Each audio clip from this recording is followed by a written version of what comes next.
चला तर मग आता आपण शिळ्या पोळ्या उघडूया. आधी शिळ्या पोळ्या माझ्याकडे भरपूर उरलेल्या आहे, या रात्रीच्या पोळ्या आहे. तर आता मी ह्या कोणी खाणार नाही, त्यामुळे मी याचे लाडू बनवते. हे लाडू 8 दिवस पण टिकतात आणि प्रवासात पण आपण घेऊन जाऊ शकतो. आता ह्या पोळ्या सगळ्या तोडून आणि मी मिक्सरला बारीक करून घेते. ह्या अगदी नरम आहे, मिक्सरमध्ये एकदम बारीक पावडरसारखे दळून घेणार आहे मी आता. अशा पद्धतीने एकदम बारीक फाईन दळून घ्यायचे आहे. बघू शकता किती बारीक चुरमा केलेला आहे मी. इथे मी 4-5 वेलचीचे दाणे काढून घेत आहे. आता यामध्ये तूप तापलं आहे, यामध्ये मी वेलचीचे दाणे टाकून घेत आहे.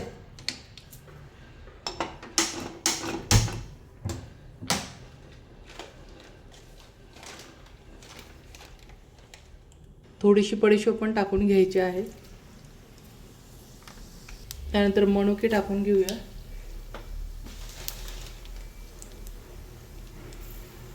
त्यानंतर पांढरी तीळ टाकून घ्यायची आहे.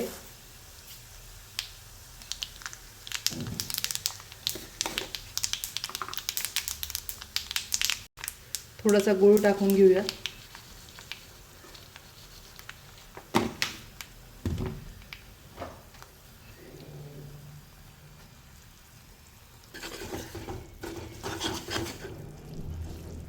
तर आता आपला पोळीचा चुरमा टाकून घेऊया.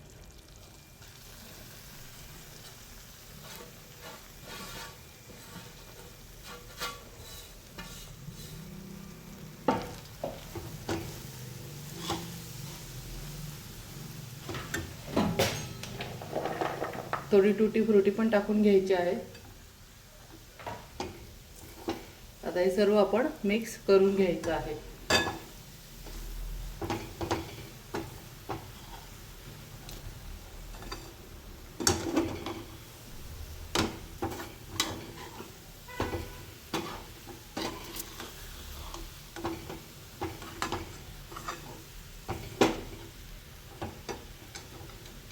अशा पद्धतीने सर्व आपण मिक्स करून घ्यायचं आहे. पोळीचा चुरमा गरम होतो तेव्हा गुळाने आपोआप तो पण असा तेलकट सॉफ्ट होऊन जातो.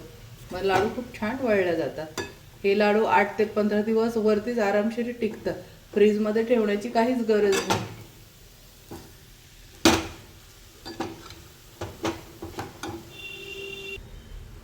मस्त अशा पैकी बघू शकता तर किती छान याचा कलर पण आला आणि किती तूप मस्त भिजलं गेलेलं आहे. याच्यामध्ये ओलसर दिसते. तर आता हे थोडंसं कोमट होऊन आणि मग याचे आपण लाडू बांधून घेऊया. थोडं कोमट होऊ द्यायचं आहे, कारण की आपण हे टिकाऊ लाडू करतोय. समजा आज नाही खाल्ले गेले, उद्या नाही खाल्ले गेले, तर हे टिकले पाहिजे 8 दिवस किंवा 4-5 दिवस. तर आपण हे त्यामुळे थोडंसं कोमट होऊन आणि मग नंतर लाडू बांधायचे आणि पूर्ण थंड, एकदम थंड झाल्यानंतर तेव्हा आपण एअरटाईट डब्यात ठेवायचे आहे. तर मग आता हे कोमट झाले, आपण याचे लाडू बांधून घेऊया.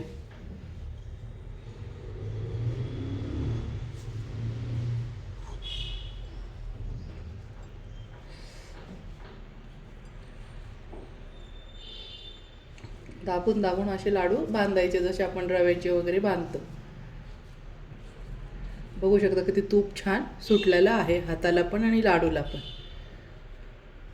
जसं जसं हे कोमट होत चालतं ना, तेल खूप तूप खूप सुटत चालतं.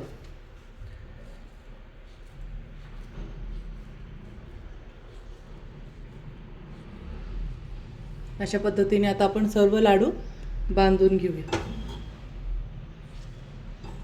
हे प्रवासात वगैरे न्यायला खूपच छान आहे.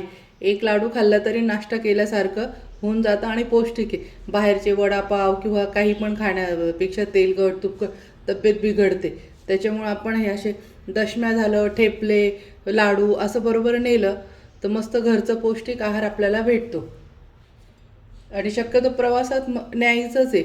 आम्ही तर कुठे पण प्रवासात गेलो तर पहिले माझं राहतं, शिळ्या पोळ्या नसल्या तरी पण मी 15-20 पोळ्या बनवून घेते चांगल्या आणि थंड झालं का लगेच त्याचा चुरमा करून असे लाडू करून घेत असते प्रवासात न्यायसाठी.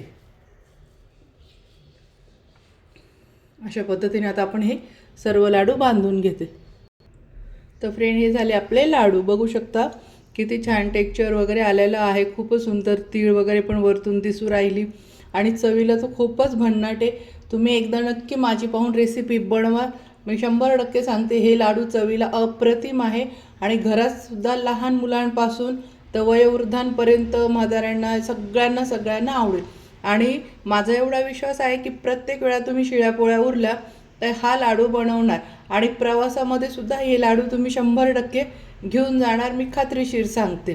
तर चला तर मग फ्रेंड, कशी वाटली माझी रेसिपी? आवडल्या असेल तर माझ्या चॅनलला लाईक करा, सबस्क्राईब करा आणि शेअर करा. आणि असेच नवीन नवीन व्हिडिओ पाहण्यासाठी माझ्या चॅनलला फॉलो करायला विसरू नका. आज बनवले आहे मी प्रवासाचे स्पेशल लाडू पोळीचे. हे प्रवासासाठी खास करून न्यायचे आहे बाहेरचं खाण्यापेक्षा. आणि हे लाडू 8 ते 15 दिवस आरामशीर टिकतात. खूप छान लागतात, चवीला तर खूपच भन्नाट आहे. तर तुम्ही एकदा नक्की ही रेसिपी करा. याची पूर्ण रेसिपी व्हिडिओ मी माझ्या यूट्यूब चॅनलवर टाकला आहे, तिथे जाऊन तुम्ही पाहू शकता. हे प्रवासात नेण्याचे खूप भन्नाट लाडू आहे, चविष्ट. आणि घरात पण तुम्ही बनवू शकता. ते लहान मुलांसाठी जे भाजी पोळी खात नाही, एक लाडू खाल्ला ना त्यांनी खेळता खेळता पण, तरी पण त्यांना सगळं प्रोटीन वगैरे ह्या लाडूतून भेटणार आहे. आणि पोळी पण खाल्ल्या जाते. तर एकदा नक्की बघा.